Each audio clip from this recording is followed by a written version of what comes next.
오늘은 배려라는 제목으로 오늘 본문 말씀을 생각해 보려고 합니다. 여러분, 배려라는 단어는 잘 알고 계시죠? 그런데 성경에는 배려라는 단어를 사용하고 있지는 않습니다. 배려라는 단어 자체가 나와 있는 성경은 있지 않습니다. 그런데 배려라는 의미로 쓰는 단어들은 굉장히 많이 있죠.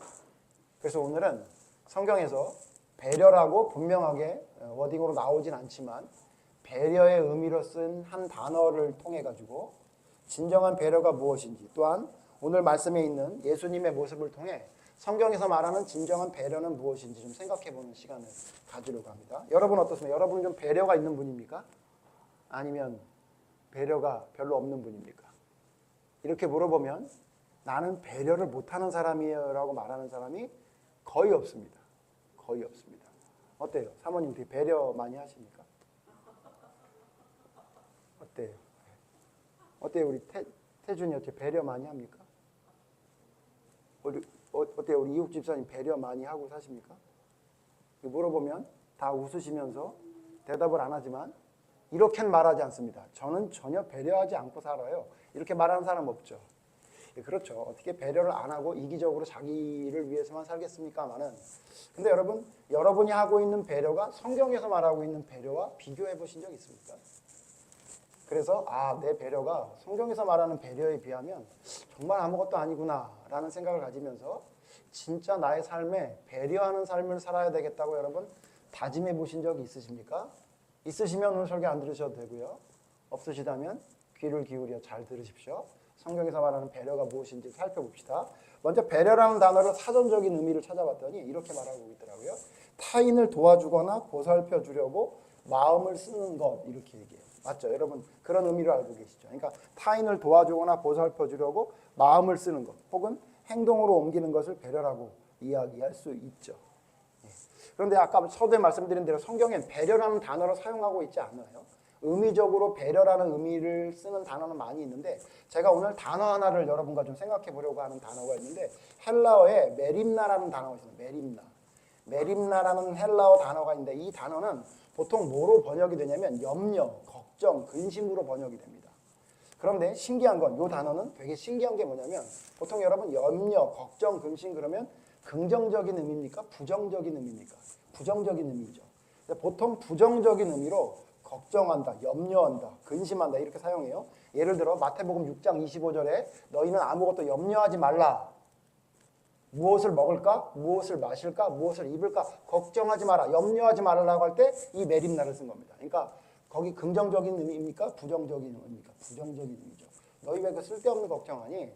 쓸데없는 염려하지 마라 라고 할 때 보통 메림나라는 단어를 쓰는데, 이 메림나라는 단어가 어떻게 되어 있냐면요, 두 단어가 합쳐져 있는 단어라고 하네요. 메리조라는 단어와 누스라는 단어가 합쳐진 건데, 메리조라는 단어의 뜻은 나누다라는 뜻이에요. 나누다. 이게 하나가 있으면 그걸 둘로 나누다 이런 뜻이고요. 누스라는 단어는 마음이라는 단어예요. 그러니까 이 메림나라는 단어는 마음이 나누어졌다라는 뜻이에요. 그러니까 여러분 무슨 말인지 이해되시죠? 그러니까 한 마음이 아니라 뭔가 나눠졌어. 그러니까 여러분 어떻게 되죠? 걱정하고 염려하고 근심되죠. 그런 뜻이에요. 근데 이게 말씀드린 대로 부정적인 단어로는 이렇게 쓰는데, 이 단어는 참 특이한 게 뭐냐면 긍정적으로도 쓰여진다는 거예요. 긍정적으로도. 그래서 예를 들면 고린도후서 11장 28절에 보면 사도 바울이 내가 모든 교회를 위해 염려한다라고 할 때도 이 메림나를 쓰는데, 그 의미는 어떤 의미죠? 부정적인 의미가 아니라 긍정적인 의미죠. 그러니까 여러분 이 메림나라는 단어에는 긍정적으로 쓸 때는요, 배려라는 단어로 사용되기도 한다고 합니다. 참 재밌죠? 어떤 한 단어가 부정적인 의미와 긍정적인 의미 두 가지를 다 사용한다는 거죠. 그런데 여러분 부정적인 의미로 사용될 때의 메림나는요, 보통 어떨 때 이 부정적인 의미로 사용되냐면요, 자신에게 집중할 때 사용되어지는 것을 볼 수 있어요. 그러니까 무슨 얘기냐? 이 염려라는 단어가 나에게 집중할 때는 부정적인 의미가 되는 겁니다. 그렇죠, 여러분? 내 마음이 나뉘어졌어. 부정적으로. 그러니까 어떻게 돼요? 무엇을 먹을지, 무엇을 마실지, 무엇을 입을지 걱정이 되니까 잠 못 자고 힘들어지는 거죠. 그러니까 부정적인 단어로 사용할 때 그 내용을 자세히 살펴보면 어디에 집중하고 있냐면 자신에게 집중해요. 자신에게 집중할 땐 이 염려가 부정적인 의미가 되는 겁니다. 그런데 아까 말씀드린 대로 고린도서신에 있는 말씀처럼 사도 바울이 고린도 교회와 모든 교회에 염려한다, 근심한다, 관심을 가진다라고 할 때 이 메림나는 누구에게 집중하는 거죠? 자기에게 집중하는 게 아니라 타인에게 집중하는 거예요. 그리고 하나님의 의에 집중하는 겁니다. 자, 이해되시죠? 그러니까 뭐 메림나라는 단어는 여러분 잊어버리셔도 되니까 무슨 얘기예요? 염려라는 단어가 나에게 집중할 때는 어떤 의미로 사용되어지고 부정적인 의미로 사용되어지고 남에게 사용될 때 상대방에게 사용되고 또한 하나님의 의를 위해 사용될 때는 긍정적으로 사용되는 거예요. 여러분 교회를 향해 염려한다 무슨 의미예요? 부정적인 의미입니까? 좋은 의미죠. 그러니까 뭐예요? 내가 내 마음을 나눠서 한 마음을 어디다 둔다는 거예요? 교회에게 둔다. 또 저 사람에게 둔다. 자, 그걸 뭐라 그럽니까? 이게 바로 배려죠. 아까 이 배려의 뜻이 뭐라 그랬죠? 타인을 도와주거나 보살피려고 마음을 쓰는 것. 그러니까 내 마음 중에 일부를 나눠서 그 사람에게 주는 게 뭡니까? 그게 배려인데 그 배려라는 단어를 사용하는 메림나라는 단어가 희한하게 부정적인 의미와 긍정적인 의미가 있는데 뭐에 따라 달라진다고요? 나에게 집중하면 부정적인 단어, 남에게 집중하면 긍정적인 단어로 사용된다는 거죠. 자, 오늘 성경 보세요. 오늘 성경에 보면 예수님도 마찬가지였어요. 여러분, 예수님 이 땅에 오실 때 진짜의 인간의 모습으로 왔습니까? 아니면 인간의 모습인 것처럼 헛개입처럼 보인 겁니까? 아니죠. 아니면 인간의 모습으로 오긴 왔지만 신의 모습만 가지고 막 하늘을 붕붕 날아다니면서 사셨습니까? 아니에요. 예수님은 진짜 우리 인간의 모습으로 오셨어요. 그 예수님이 진짜 인간의 몸으로 오셨다는 증거 중에 하나가 오늘 겟셋마네에서 기도했던 모습에 나타납니다. 그러니까 예수님이 이 땅에 오신 이유는 인류의 모든 죄를 위해 돌아가시기 위해 왔는데 신으로 오신 게 아니라 진짜 우리의 모습으로 왔기 때문에 예수님은 우리처럼 어떻게 해요? 근심하고 두려워하고 걱정하고 피하고 싶어하는 마음이 진짜 있었던 거예요. 그래서 겟셋마네에 여기 왜 올라가셨냐면 이제 여기서 기도하고 내려가면 예수님이 잡히는 거예요. 그러니까 마지막 기도예요. 이게 언제냐면요. 최후의 만찬이 끝난 다음에. 여러분 최후의 만찬 아시죠? 예수님 중심으로 앉아서 12제자가 앉아서 밥을 먹는 멋있는 그림도 있잖아요. 그거 다 하시고 발도 씻어주고 얘기 다 한 다음에 예수님이 그날 밤에 산에 올라가 기도하러 가시는데 제자 3명만 데려갑니다. 이 3제자는 예수님이 아주 12제자 중에 아꼈던 제자인 것처럼 보여요. 누구죠? 베드로와 야고보와 요한 이 3명을 데리고 겟셋마네 동산에 가서 예수님이 마지막 기도를 하세요. 근데 그 기도의 내용이 뭐예요? 이런 기도죠. 하나님 될 수 있으면 나 이거 안 하고 싶어요. 우리가 이 내용을 살펴봤잖아요. 근데 예수님이 그렇게 기도하고 끝난 게 아니라 마지막에 뭐라 그러세요? 그러나 내 원대로 하지 말고 하나님의 원대로 하십시오. 그래가지고 힘을 얻고 내려가서 돌아가셨다. 그 내용인데 오늘은 거기에 집중하는 게 아니라 아까 말씀드렸던 거에 집중해 봅시다. 배려인데 이 배려에 대한 단어를 생각할 때 뭐라 그랬죠? 메림나라는 단어를 생각해 보자고 했죠. 어떻게 해요? 나에게 집중하면 부정적인 의미, 남에게 집중하면 긍정적인 의미라 했죠. 여기 성경에 보면요. 예수님이 자신에게 집중하게 되니까 문제가 생기는 것처럼 보이는 성경이 나와요. 다시 한번 읽어봅시다. 오늘 성경 다시 한번 읽어봅시다.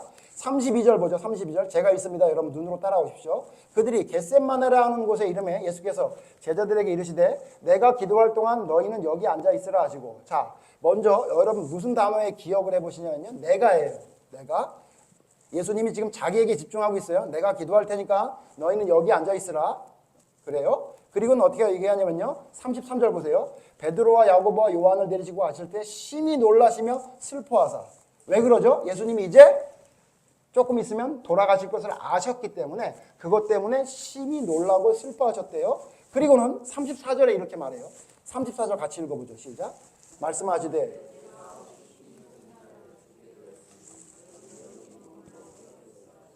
자, 여기서 지금 뭐라 그래요? 예수님이 어느 단어에 집중하시라고요? 내 마음이. 여러분 지금 예수님이 지금 제자들에게 말할 때 뭐에 집중하고 계신가요?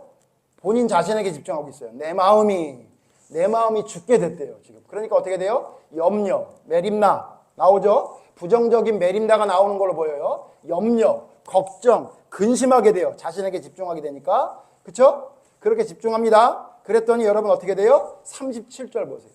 37절. 잘 아시죠? 예수님이 기도하고 돌아가서 제자들을 봤더니 제자들이 뭐 하고 있어요? 잠자고 있어요. 그러니까 37절에 예수님이 이렇게 말합니다. 같이 읽어보죠. 시작. 돌아보사 제자들이 자는 것을 보시고 베드로에게 말씀하시되, 우리가 이거를 제자들이 예수님이 죽게 생겼다고 했는데도 불구하고 잠자고 있으니까 참 못됐다 이렇게 봤는데, 오늘은 그 관점으로 보지 말고요. 예수님이 어떻게 하셨는지 예수님 관점으로 보자고요. 예수님이 지금 뭐 하신 거죠? 이 관점에 기도하셨는데 기도하고 돌아오셔서 좀 짜증내시는 것 같지 않아요? 그죠? 베드로야, 너 내가 죽게 생겼다 그랬는데 안 자? 자? 너 어떻게 1시간 더 깨어있을 수 없느냐? 이렇게 얘기해요. 근데 여러분, 이 얘기는요, 예수님 말씀이 맞아요. 여러분 보세요. 지금 예수님하고 제자들하고 같이 있었잖아요. 최후의 만찬 때도. 그러면 예수님은 중간에 잠깐 주무신 적이 있나요? 없어요. 여러분, 베드로와 야고보와 요한과 예수님 수면 시간이 동일합니까? 다릅니까? 같다고요. 같아요. 그러니까 여러분 보세요. 같이 생활했어.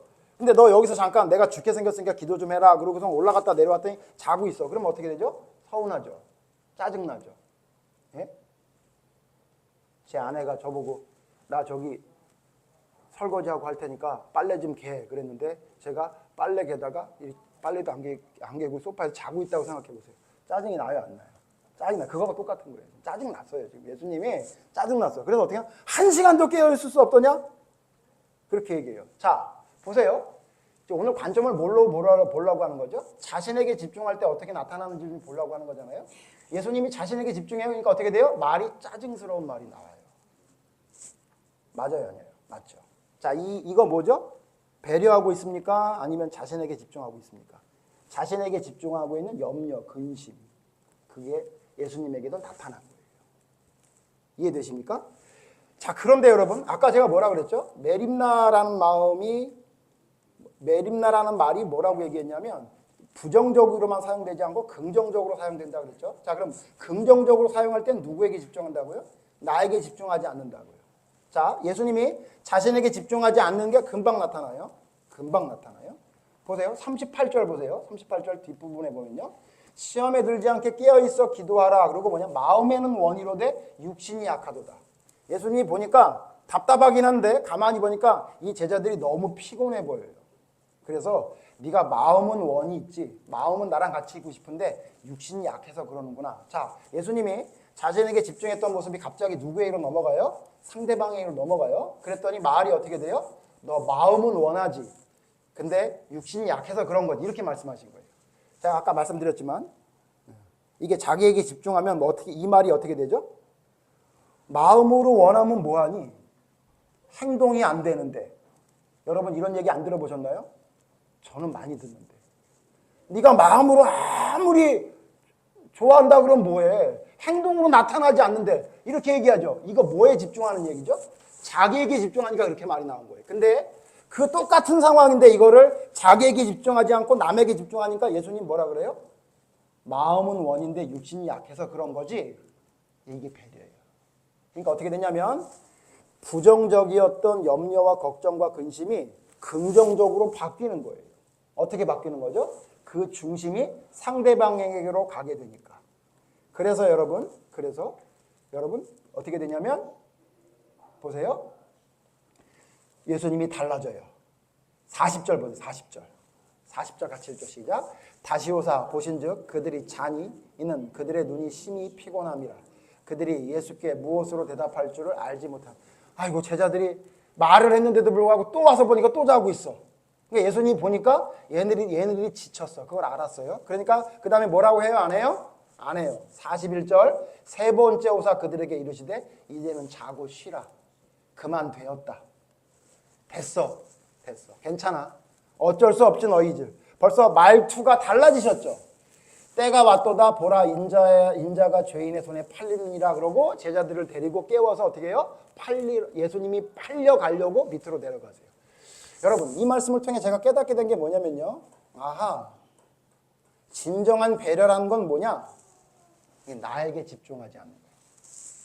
오늘 제가 배려에 대해 2가지 말씀드릴 거예요. 첫 번째 뭐냐면 여러분 진정한 배려라는 사람은요. 어떻게 하는 사람이냐면요. 절대 자기에게 집중하지 않습니다. 자기에게 집중. 그럼 누구에게 집중해요? 상대방에게 집중해요. 자, 그런데 한 가지 여러분, 여기서 여러분 한 가지 잊지 말고 기억해야 될 건 뭐냐면, 여러분, 평안할 때 상대방에게 집중하는 건 잘해요.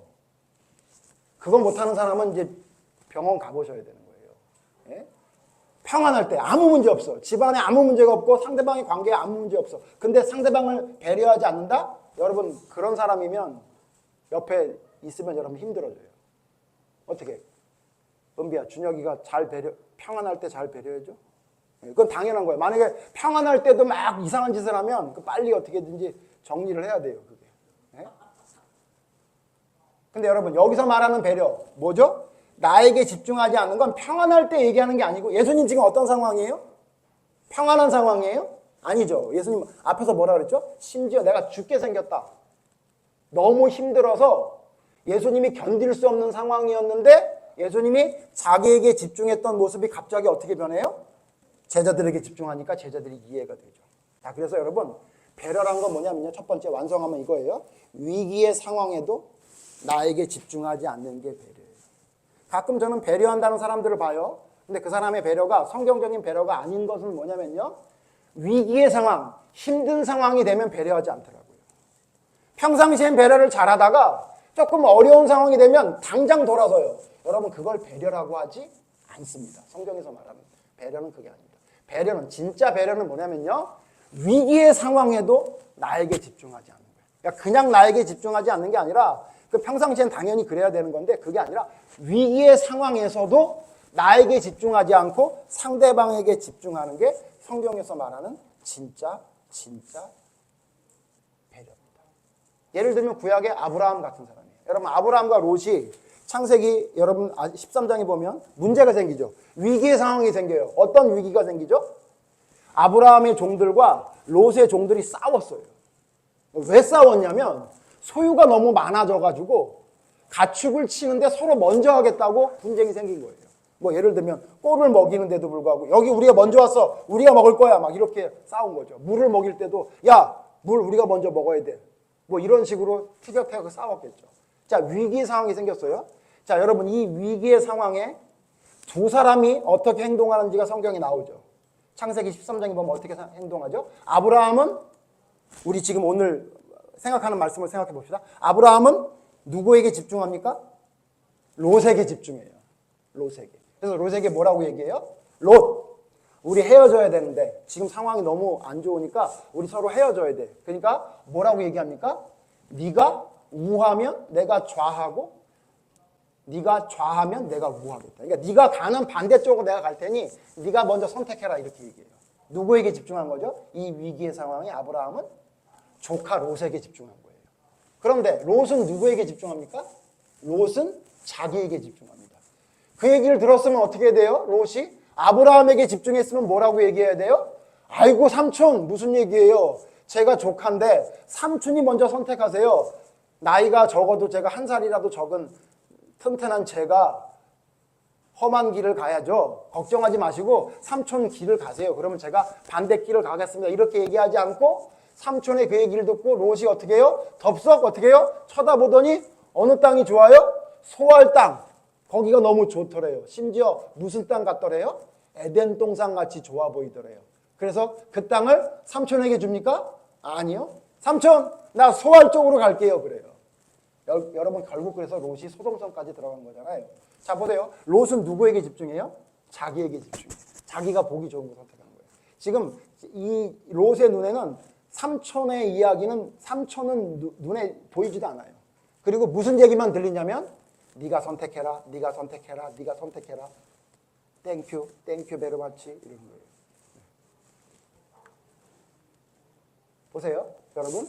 결과가 어떻게 됐죠? 아브라함의 결과와 롯의 결과는 천지 차이였죠. 자, 뭐 때문에 갈린 겁니까? 배려 때문에 갈린 거예요. 누구에게 집중하는?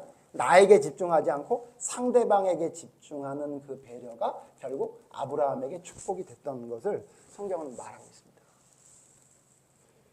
그 다음에 여러분, 두 번째, 여러분, 이 배려에 대해서 생각해 볼 두 번째는 뭐냐면요. 그 다음 사건, 오늘 읽지 않았지만 그 다음 사건을 통해서 알게 됩니다. 예수님이 이제 기도를 다 마치시고 제자들과 함께 내려가세요. 뭐라고 얘기하냐면 나를 잡는 자가 오고 있으니까 가서 잡혀주자. 뭐 그런 식으로 내려가는 거예요.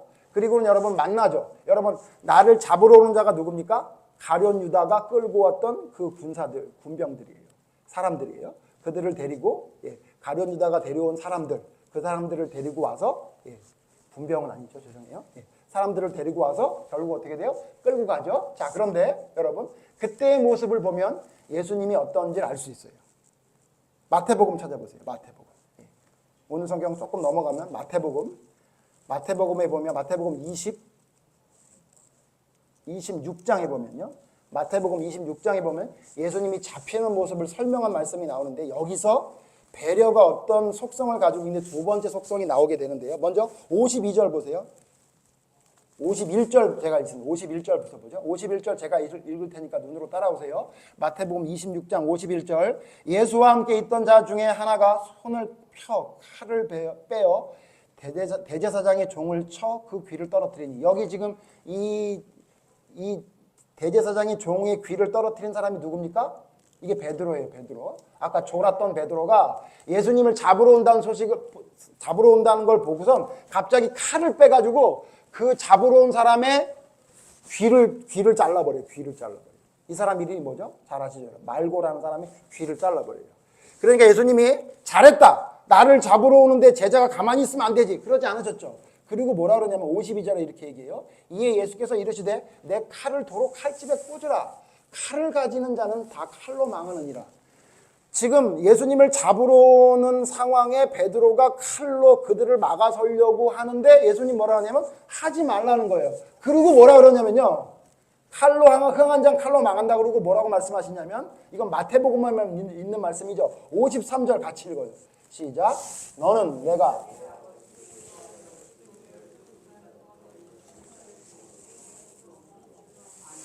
뭐라고 얘기하냐면요. 베드로야.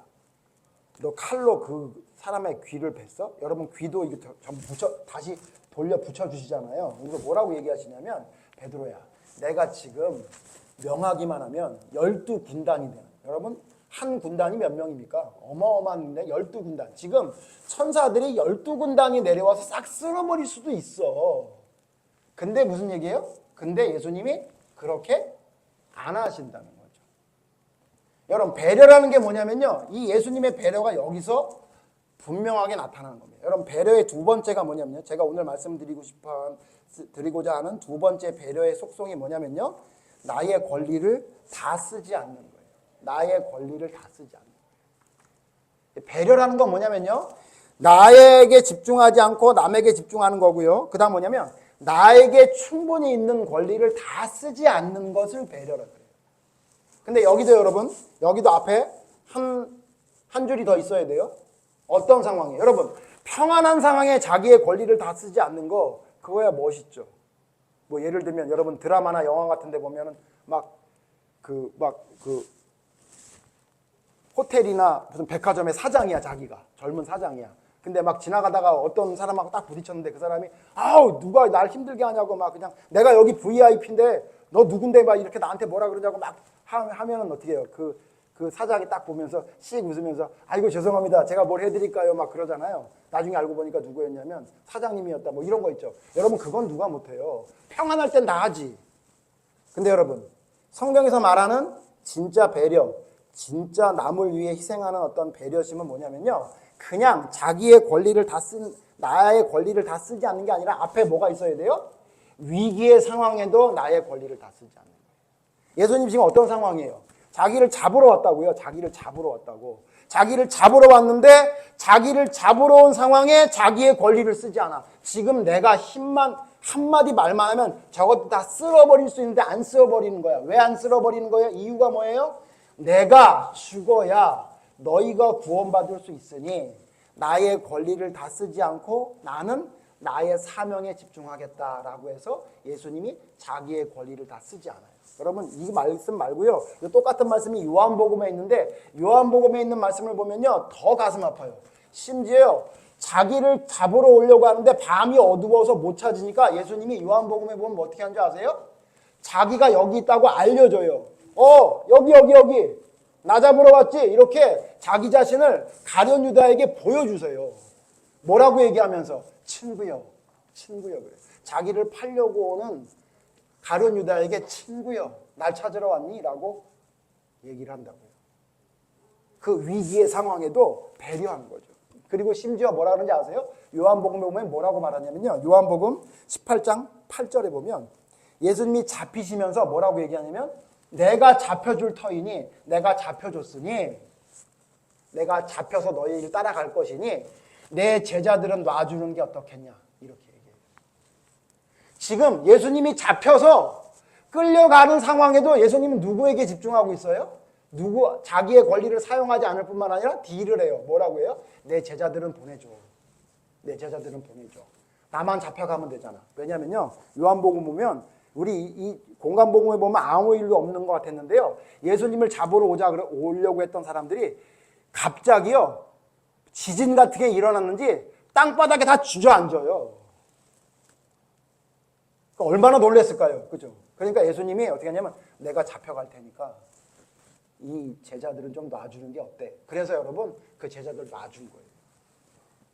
여러분 많은 사람들이 예수님 잡으러 왔는데 제자들도 잡아갔어야 되는데 제자들이 안 잡혀갔잖아요. 왜 그런지 아세요? 예수님이 제자들을 위해 배려하신 거예요. 얘네들은 놔줘. 대신 내가 순순히 잡혀가 줄게 그랬던 거죠. 여러분 진짜 배려가 뭐냐면요. 예수님의 이 모습을 통해 진짜 배려가 뭔지를 알 수 있어요. 제가 뭐라고 말씀드렸죠? 나의 권리를 쓰지 않는 거예요. 예수님이 한마디만 하면 다 쓸어버릴 수 있는 권리도 사용하지 않는 거예요. 위기의 상황에도 그것을 사용하지 않는 겁니다. 여러분 성경에 이와 같은 사람이 있죠. 그게 누구냐면요. 신약의 사도 바울이에요. 사도 바울이 고린도 교회에 편지를 쓴 내용이 고린도전서 후서 두 서신이 성경에 기록돼서 우리에게 알려져 있는데요. 그 내용을 보면요. 고린도전서에도 고린도 후서에도 뭐라고 말하냐면 나는 내 권리를 다 사용하지 않겠다. 이렇게 말을 해요. 찾아봅시다. 고린도전서 9장. 고린도전서 9장 12절. 고린도전서 9장 12절. 고린도전서 9장 12절. 제가 읽습니다. 여러분 눈으로 따라오십시오. 고린도전서 9장 12절. 다른 이들도 너희에게 이런 권리를 가졌으면 하물며 우리일까 보냐. 그러나 우리가 이 권리를 쓰지 아니하고 범사에 참는 것은 그리스도의 복음에 아무 장애가 없게 하려 함이로다. 무슨 얘기냐면요. 사도 바울이 뭐라고 얘기하냐면 내가 돌아다니면서 아무 사례금도 안 받았지. 야, 다른 사람들 다 사례금 받았잖아. 근데 나라고 사례금을 받지 못할 이유가 있겠니? 쟤네들도 받았는데. 근데 내가 왜 안 받았는지 알아? 내가 이 권리를 왜 사용하지 않는 줄 알아? 복음에 혹시라도, 복음을 전하는 일에 혹시라도 장애가 될까봐 나는 그 사례를 안 받았다. 이렇게 얘기해요. 그리고 여러분 18절 보세요. 18절 같이 읽죠? 고린도전서 9장 18절 같이 읽죠. 시작. 그런즉 내 상이 무엇이냐? 내게 있는 권리를 다 쓰지 아니하는 이것이요. 여러분 베드로는 알았어요. 예수님이 잡히실 때도 자신이 할 수 있는 능력과 권리가 다 있음에도 불구하고 아무것도 사용하지 않았다는 걸 알았기 때문에 사도 바울이 어떻게 했냐면요. 나도 복음을 전할 때 예수님처럼 하겠다. 사례 안 받겠다. 권리가 있는데 사용하지 않겠다. 내가 만약 하늘나라에 가서 상을 받을 게 있다면 내가 복음을 전할 때 내 권리와 내 능력을 다 사용하지 않은 것을 하나님이 상을 주실 거다. 이렇게 얘기했어요. 여러분 우리의 배려를 한번 예수님의 배려와 한번 비교해 보십시오. 여러분 우리는 어떻게 남을 배려하고 있습니까? 나에게 집중하지 않고 상대방에게 집중합니까? 하시죠. 설마 하시겠지. 설마 안 하시겠습니까? 근데 여러분 위기의 상황에도 그렇게 하시나요? 절체절명의 위기의 상황임에도 불구하고 나에게 집중하지 않고 상대방의 기분과 상대방의 상황을 배려하십니까? 여러분 저도 사업을 하다가 잘 아시겠지만 사업을 하다가 힘든 상황이 됐을 때 정말 그때는요. 돈 한 푼이 새로워요. 그런 거 경험해 보셨는지 아시겠지만 그러면요. 내가 남에게 실수하는 건 생각이 안 나고요. 누가 나에게 실수해가지고 내가 받아낼 돈이 있는 것만 여러분 생각이 납니다. 왜? 너무 궁하니까. 어때요? 그런 상황이 됐다고 가정해보세요. 그때 여러분 상대방을 배려하게 됩니까? 안 되죠. 나도 죽게 생겼는데 이렇게 얘기하죠. 근데 성경에서 말하는 예수님이 말했던 배려는 그런 배려가 아니라요. 정말 죽게 되는 상황에도 불구하고 상대방을 배려했던 배려였어요. 뿐만 아니라 능력과 권리가 없는 게 아니야. 능력이 있어, 내가 충분히 능력이 있고 받아야 될 권리가 있어. 근데도 사용하지 않는 거예요. 그게 진짜 성경에서 말하는 배려입니다. 여러분 혹시 엑셀 부부란 얘기 들어보셨나요? 엑셀 부부. 전 요번에 처음 접했는데 깜짝 놀랐어요. 엑셀 부부가 뭔지 아십니까? 우리 나이 드신 분들은 다 모르시죠? 엑셀 부부가 뭐냐면요. 부부가 결혼을 하는데요. 엑셀에다가 무슨 저장을 하나 봐요. 그래서 엑셀 부부인가 봐요. 그러니까 무슨 얘기냐? 부부로서 서로 할 일을 이렇게 딱 나눠서 정한대요. 그래서 쭉 적어놓은대요. 그래서 내가 설거지하면 너는 빨래하고, 내가 빨래하면 넌 설거지하고. 뭐 이게 완벽하게 요즘 젊은 애들은 둘로 나뉘어 있다고 하네요. 그래서 대부분 엑셀 부부라고 불리는 사람들이 시간이 지나면 이혼을 한답니다. 근데 그 이혼 전문 변호사가 뭐라고 얘기를 하냐면 이렇게 얘기해요. 그 엑셀 부부 중에 한 사람 예를 드는데 어떻게 하냐면 가정에서 쓰는 모든 돈도 딱 n분의 1을 한대요. 요즘 뭐 젊은 애들 연애 통장을 만들어가지고 그 통장에 집어넣고 그 돈 갖고 이렇게 서로 쓴다 그러더라고, 서로. 그것처럼 하는 거지. 그러니까 돈을, 집안에 쓰는 돈이 있잖아요. 그럼 그 돈을 딱 절반씩 낸대요, 양쪽이. 더 내고 이거. 근데 재밌는 일이 하나 발생했다는 거예요. 남편은 돈을 많이 벌고 아내는 또 돈을 좀 적게 버나 봐요. 근데 남편이 어느 날 나 저기 63빌딩 스카이 라운지에서 밥을 먹고 싶어 이랬다는 거예요. 그럼 문제가 뭐죠? 같이 가면 돈을 어떻게 내야 돼요? 반씩 내야 되는 거죠. 그래서 여러분 남편 혼자 가서 먹었대요. 아내. 웃음이 나오면 정상인데 안 웃으면 큰일 난 거예요, 지금. 혹시 은비하고 준혁이도 그렇게 연애하니? 안 그랬으면 좋겠어요. 그러니까 뭐냐면 그 변호사가 뭐냐면 그런 사람들 어떻게 될까요? 얼마 안 있어서 이혼했습니다. 여러분 이게 정말 자기의 권리를 찾는 거라고 생각하세요?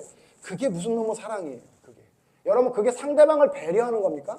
여러분 잘못 배운 거예요. 여러분 지금 말하고자 하는 뭐 배려, 다음 주에 말하고자 하는 감사, 이게 사실은 다 어디서 나온 거죠? 어디서 파생된 의미죠? 단어죠? 사랑에서 파생된 거예요. 여러분 믿음, 소망, 사랑 이 세 가지가 있는데 이 세 가지가 중요한데 그 중에 제일이 뭐래요? 사랑. 그 사랑에서 파생된 게 믿음, 소망, 그 사랑에서 파생된 게 배려, 예, 여러분 감사 다 이런 거거든요. 그러니까 뭐냐면 이게 뭐냐면 사랑이 뭔지도 모르는 거야. 혹시 결혼을 안 하신 분이 있다면 결혼을 하려고 마음 먹으셨다면 여러분 이런 사랑을 할 거면 하지 마세요. 예. 그 끝이 어떻게 되는지 그냥 이혼 전문 변호사가 얘기해 주더라고요. 엑셀 부부 거의 대부분 몇 년 있으면 다 이혼한다는 거예요. 사랑은 그런 게 아니죠. 여러분 사랑이 그런 게 아니라는 걸 성경에 누구를 통해 알려줬어요? 요셉을 통해 알려주더라. 요셉이 누굽니까? 마리아의 남편. 마리아의 남편이 어느 날 황당한 소리를 들었어요. 어떤 얘기를 들었죠? 자기 아내가 임신했대요. 근데 심지어 결혼하기 전이야. 요즘 같으면 뭐 결혼하기 전에 임신할 수 있다고 생각하지만 이때는 결혼하기 전에 절대 임신할 수가 없는 상황이었고 아무런 관계가 없었어요. 손만 잡았다고 진짜. 근데 그 아내가 임신했대. 자, 그럼 어떻게 되는 거예요? 여러분 그때 상황에 유대인의 법에 의하면 그 여자는 어떻게 돼야 돼요? 그 바람핀 남자와 함께 돌로 맞아 죽어야 되는 거예요. 그러니까 지금 요셉이 한마디만 하면 그 여자는 죽게 생긴 거예요. 여러분 어때요? 여러분이 사랑하는 어떤 여인과 남자가 있는데 그 여인과 남자에게 아이가 생겼어. 어때요? 아싸, 공짜로 아이 생겼네. 그래요? 안 하죠, 여러분. 화가 나죠. 근데 요셉이 어떻게 했대요? 요셉이 마태복음에 뭐라 그래요? 마태복음 1장 19절에 어떻게 했대요? 자기가 아내 될 여자가 임신했다는 소식을 듣고 자기 애가 아닌 걸 분명히 알았는데 어떻게 했대요? 가만히 끊고자 했대요. 여러분 왜 가만히 끊고자 했을까요? 만약에 시끄럽게 끊으면 어떻게 돼요? 마리아가 죽는다고요. 그러니까 잘은 모르겠지만 천국 가서 제가 물어볼게요, 요셉에게. 요셉이 이런 마음이었을 거예요. 나를 덜 사랑했구나. 그래, 네가 사랑하는 사람이 있다 그러면 그 사람하고 살아야지.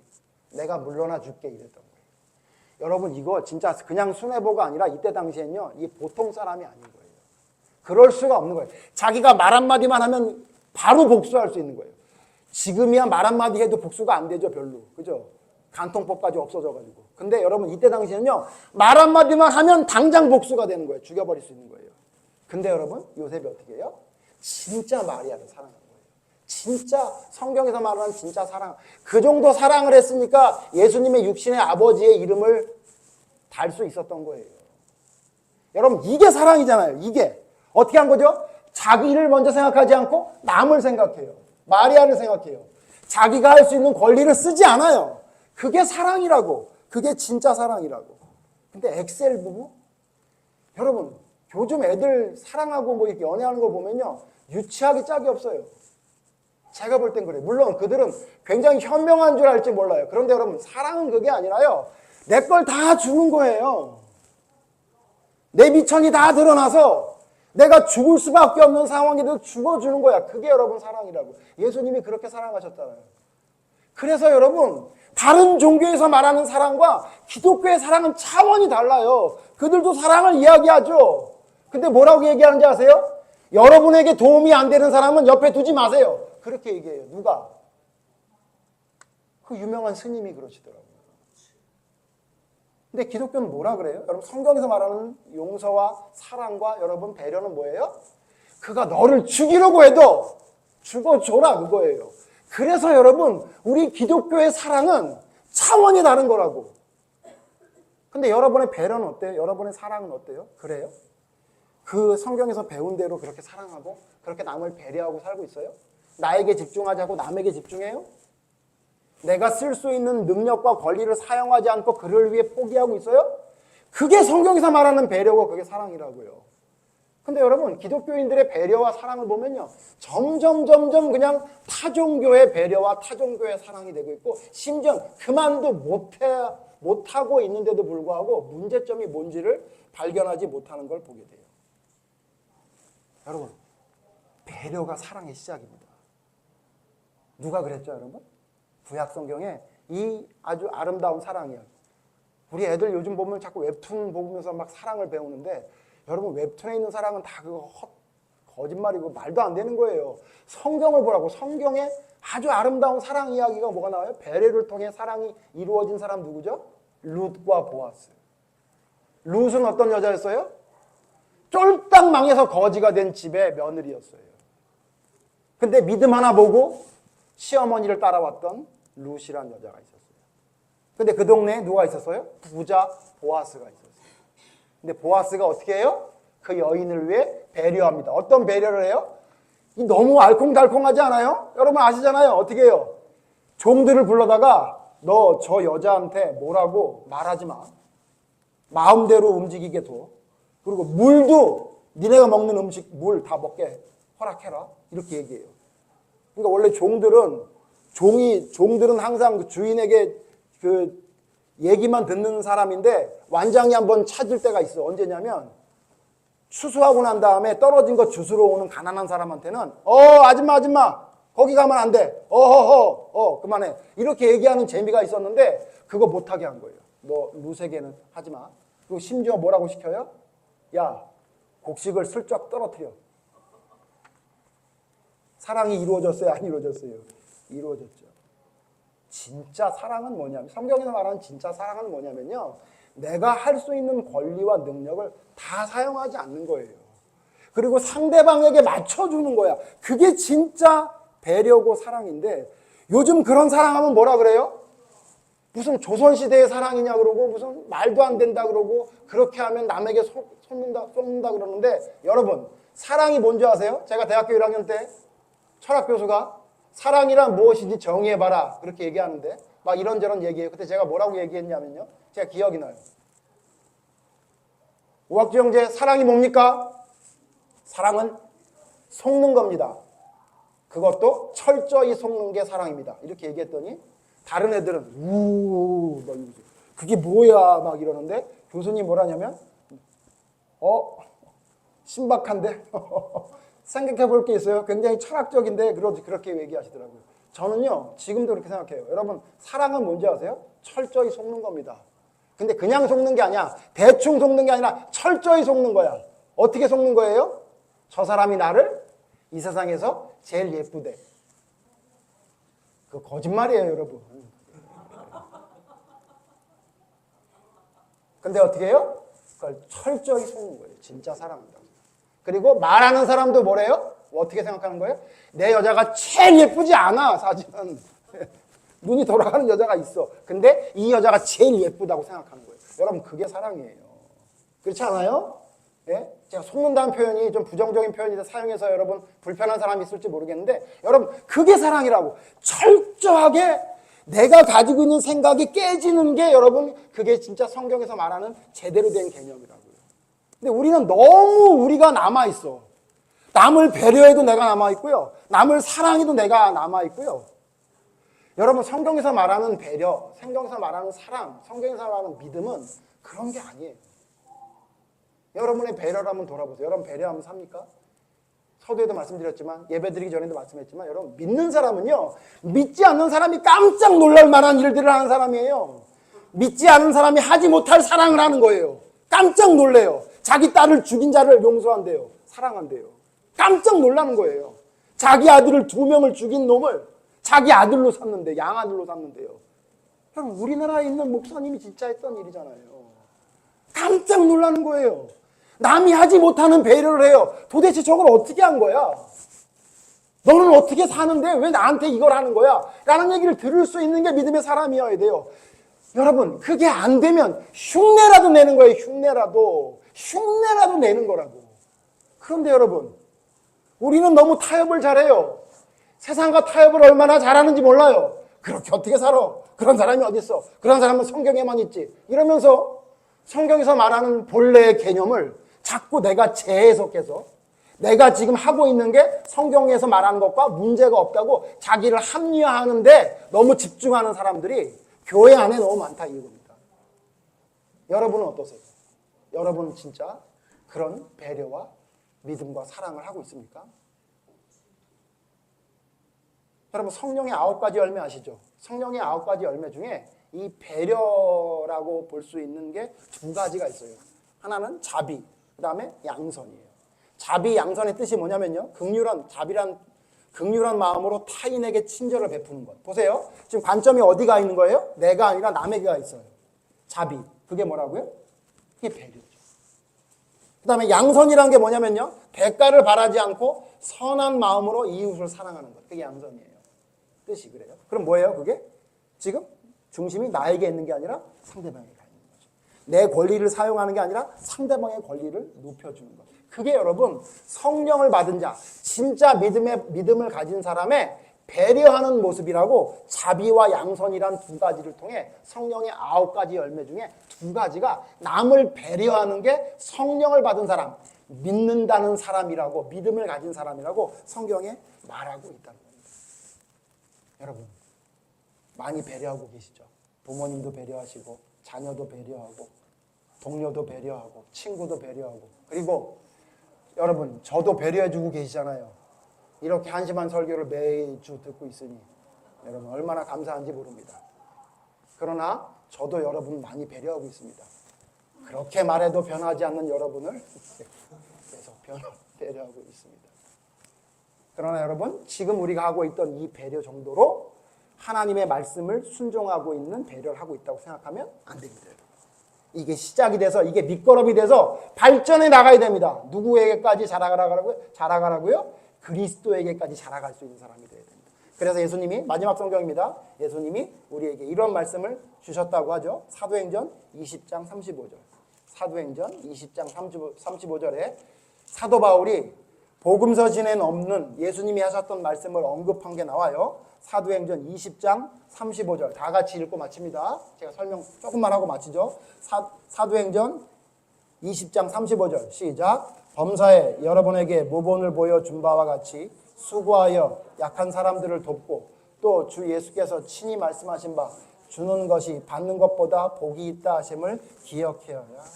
여러분, 진짜 복이 뭐냐면요, 받는 게 아니라 주는 게 더 좋아야 돼요.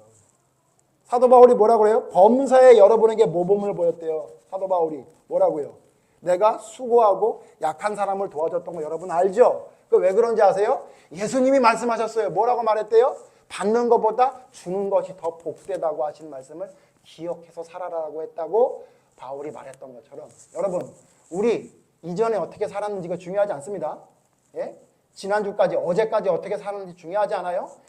하나님의 올바른 말씀이 내 마음속에 새겨지고 믿음으로 내가 성장할 수 있는 사람이 되고 변화되는 사람이 되면 오늘부터 바뀌는 겁니다. 어떤 사람으로 바뀌는 겁니까? 받는 게 좋았던 사람이 주는 게 좋은 사람으로.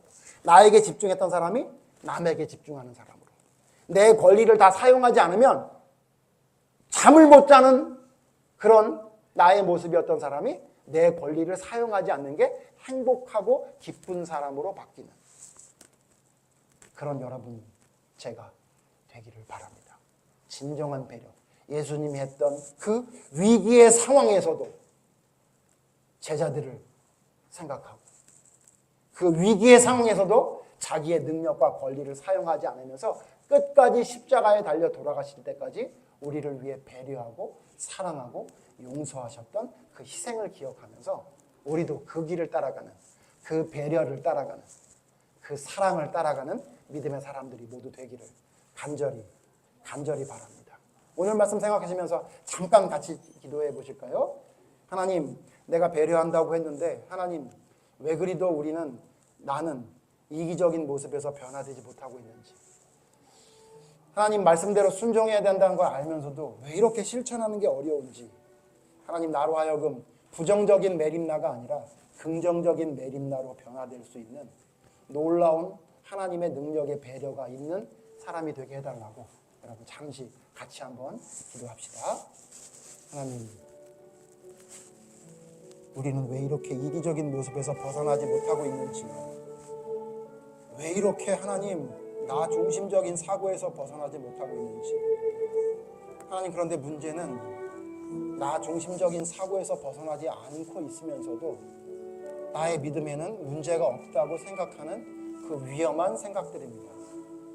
하나님, 예수님의 모습을 보게 해주시옵소서. 예수님의 그 길을 따라갈 수 있는 믿음의 사람이 되게 해주시옵소서.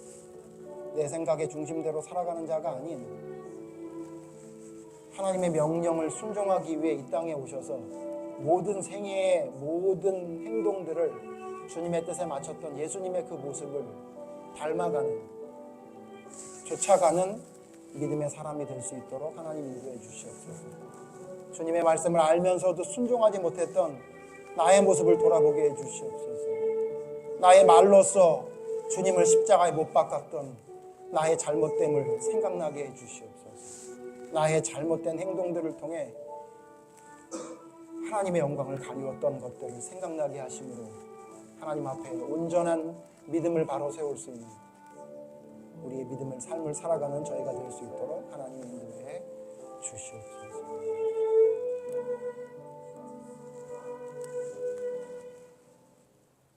하나님, 예수님은 우리와 별 다르지 않은 인간의 모습이셨습니다. 그분은 죽기 몇 시간 전, 잡혀가기 몇 시간 전 불안하셨습니다. 걱정이 되셨습니다. 하나님께 이 잔을 마시지 않으면 안 되냐고, 하나님이 능력이 계시니 이거 안 할 수 있게 해주실 수 있는 것 아니냐고 주님께 목 놓아 기도할 정도로 힘들고 어려운 상황이셨습니다. 그런데 하나님, 그 예수님은 자신에게 집중했던 모습에서 빨리 나옵니다. 제자들을 봅니다. 좀 전까지만 해도 자고 있는 그들이 너무 꼴보기 싫었었는데 이제는 그들이 이해가 됩니다. 피곤하지? 마음은 원하는데 육신이 잘 안 되지. 일어나라. 이제 내가 할 일을 할 것이니 나와 함께 가자고. 예수님은 그 마지막에 그 너무도 위기의 순간, 너무도 힘든 순간에도 제자들을 생각하는 배려의 모습을 보이셨습니다. 뿐만 아니라 잡혀가실 때에도 오로지 자신의 몸은 생각하지 않고 잡힐 제자들을 생각하고 찾지 못하는 심지어 가룟 유다를 걱정하셔서 그를 부르는 모습이 성경에 기록되어 있습니다. 하나님, 우리는 예수님을 따른다고 이야기하지만 예수님의 모습과 너무 다르게 살고 있는 것은 아닌지 모르겠습니다. 하나님, 나에게 집중하는 삶을 정리하게 해주시옵소서. 나에게만 집중하는 그 모습을 조금씩 바꾸어 나갈 수 있는 저희가 될 수 있도록 하나님 힘을 주시옵소서. 또한 나의 권리를 다 사용하지 않으면 답답했던 나의 이기적인 모습 또한 나의 권리를 사용하지 않는 것이 믿음의 길임을 더욱더 깨달으며 그것을 통해 기쁨을 누릴 수 있는 믿음의 사람이 될 수 있도록 인도해 주시옵소서. 하나님, 우리에게 예수님의 마음을 주시옵소서. 예수님의 배려가 우리의 배려가 되기를 원합니다. 예수님의 사랑이 우리의 사랑이 되기를 원합니다. 예수님의 모습이 우리의 모습이 되기를 간절히 원하오니 우리의 삶을 통해 예수님이 하셨던 그 배려가 우리의 삶으로 나타날 수 있도록 하나님 이끌어 주시옵소서. 부족한 저희의 모습을 발견하게 하시고 바로 세울 수 있는 힘을 허락해 주셔서 예수님이 가셨던 그 십자가의 길을 묵묵히 따라가며 감사와 기쁨으로 받는 것보다 주는 것을, 복을 누리는 것보다 희생하는 것을 더 기뻐할 수 있는 믿음의 삶을 살아가는 저희가 되게 하여 주시옵소서. 진정한 회개가 위기 상황에서도 나타날 수 있는 믿음의 사람으로 설 수 있도록 인도해 주시기를 간절히 소원하오며 예수님 이름으로 기도드립니다. 아멘.